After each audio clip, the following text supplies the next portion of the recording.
Hi there, my name is Miss Townsend and I love math. Welcome to Math with Townsend. This video is for grade 10 students who are working on quadratic relations. It's question number 9 from a series of word problems that I've assigned. Let's go ahead and look at the question. There it is. An archway has been built over a road.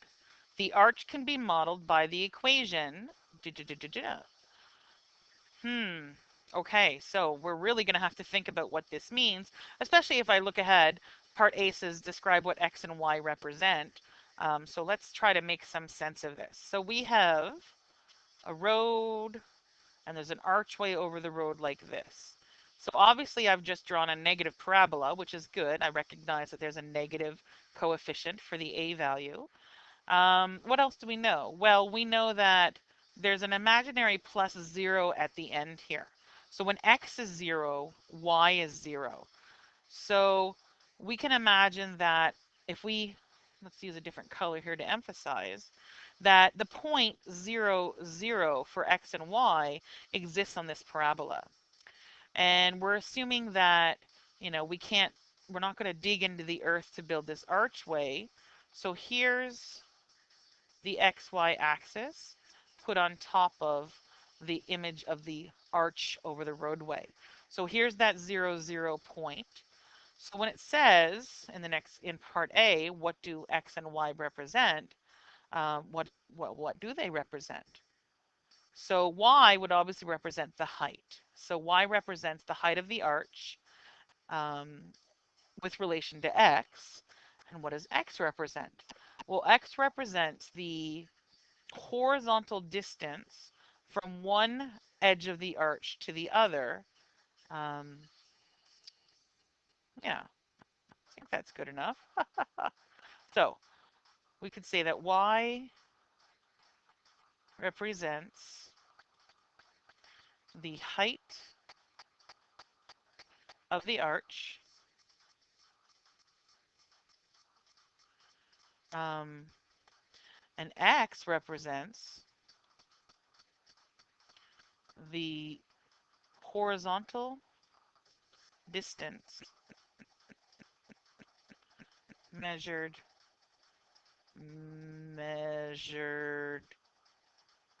from one arc edge towards the other. Now, if I was actually writing this for a test, I would actually include my little diagram. And I would say here's x, and here's y, and here's horizontal distance, and here's vertical height. So hopefully that makes sense. And again, the 0, 0 point is significant. We knew that 0, 0 was where we were measuring the starting point of that arc, and we knew it was a negative shaped arc. So it's important that we understand clearly the formula before we attempt to do any math to it. And I have a feeling, yep, determine the coordinates of the vertex and what that point represents. So let's find the coordinates of the vertex. Now, this equation is given to me in fraction form. Now, you decide for yourself if you want to work in fraction form. I think that I'm going to try because we haven't done a lot of fraction work in this series of videos. So we're going to find the vertex and we're going to use fraction form. Let's find the vertex. Well, we haven't done it in a while, so let's complete the square. So we're going to find the vertex by completing the square, which means we start by partially factoring. So we need to factor out negative 4 over 9 and 1x. No, we don't factor out that x. Wow, it has been a while, hasn't it? Good heavens, Miss Townsend, what's going on? We factor out that negative 4 over 9, but we leave the x squared in the bracket. Now, when I factor negative 4 over 9 from here, what does it become? Remember, factoring is like doing division. So 8 over 3 divided by negative 4 over 9. What does that equal? So I know you have fancy calculators, but let's go ahead and do this the good old-fashioned way. Dividing by a fraction means multiply by the inverse. So I flipped that denominator, and now I'm multiplying. So I can do some canceling. This 9 and this 3 cancel to leave me with a 3. This 8 and this negative 4 cancel to leave me with negative 2. So the answer is just negative 6. Oops. So this should be negative 6x. And I'm going to check my work by multiplying. If I multiply negative 4 times negative 6, I get positive 24 over 9. 24 over 9, if I divide by 3, reduces to 8 over 3. So I know that I did my division correctly because the multiplication works. So, and again, you have fancy calculators, do what you want. But that's nice to review good old-fashioned algebra like that. So now, again, completing the square, I factored out that a term. Now I'm going to take half of this and square it. So half of negative 3 is 3. 3 squared is 9. So I'm going to add and subtract 9. And what that does is it gives me in here, these three terms are a perfect square trinomial.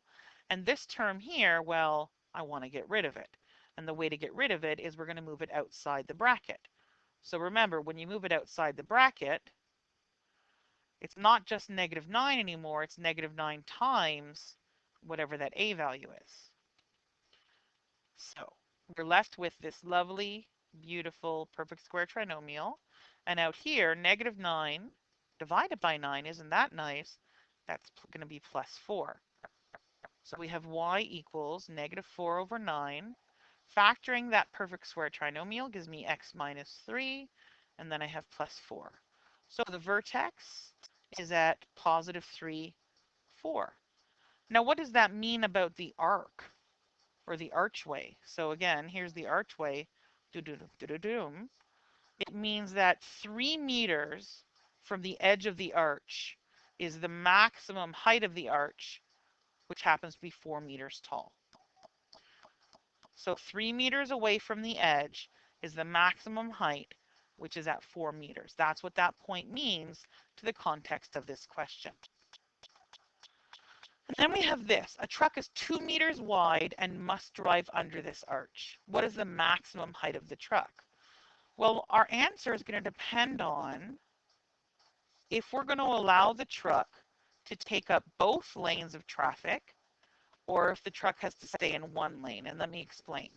If we're going to let the truck take up 2 lanes of traffic, then the truck can be really quite wide, and that's going to give us one answer.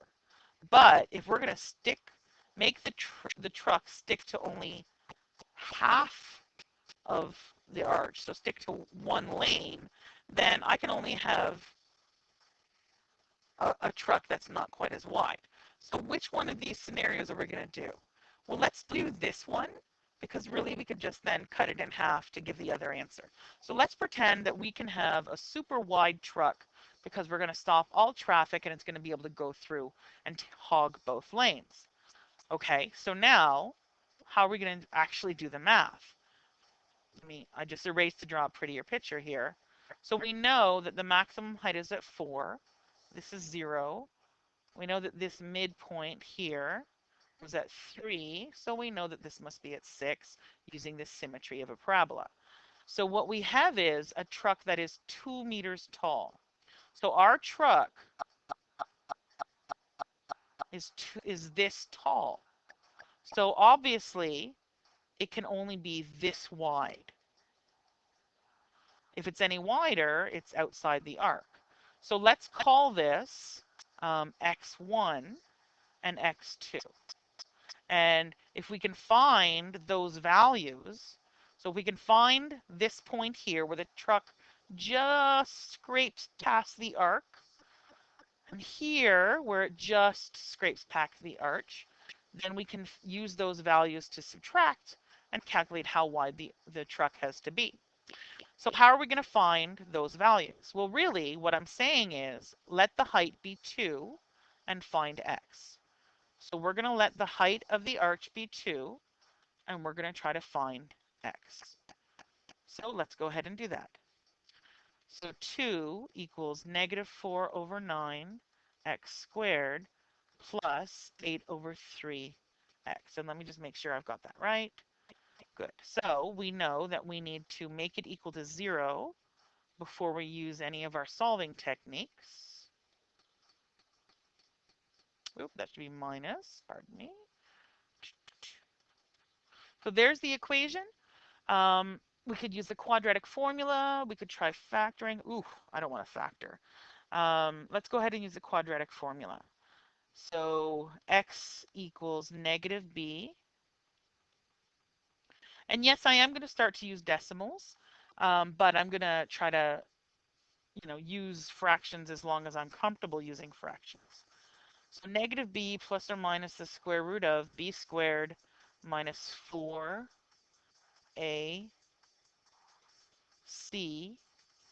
all divided by 2a. So let's see what it looks like. So negative 8 over 3 plus or minus the square root of. So 8 over 3 squared, that would be 64 over 9. Minus a minus a minus is minus. So let's see. I'm going to be 4 times 4 is 16. 16 times 2 is 32. And this is 9. Oops. And this is going to be negative 8 over 9 on the bottom. It's sometimes nice to stick to good old-fashioned fractions. So here I have 32 over 9. So what does that become?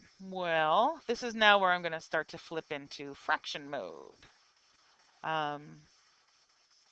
So I have x equals,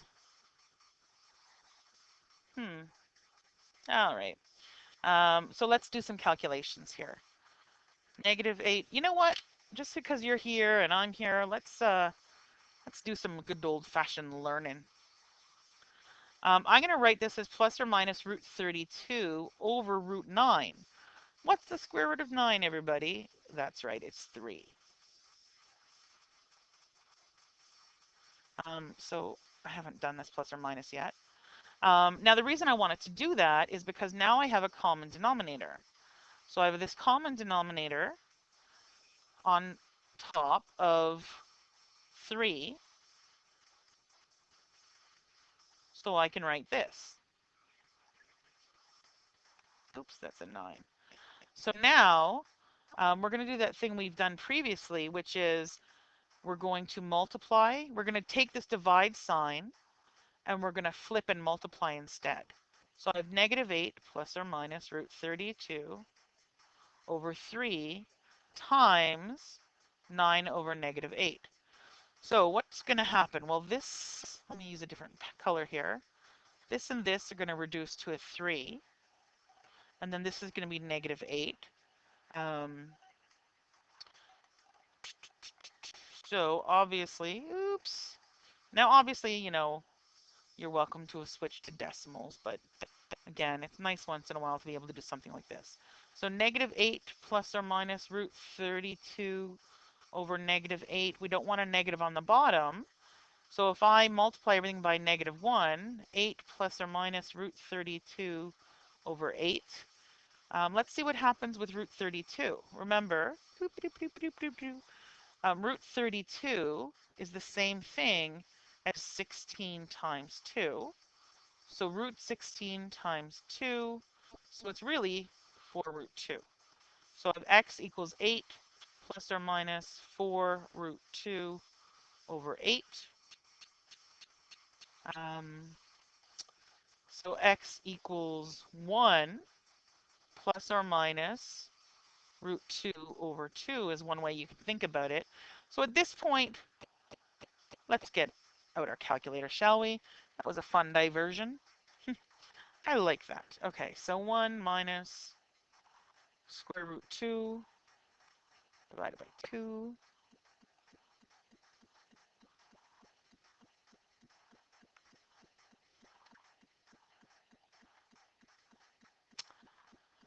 So I get x equals 0.3. Boy, after all that, now I'm rounding big time. Whatever. Or I get x equals, I like these calculators where you can just type over what you've done.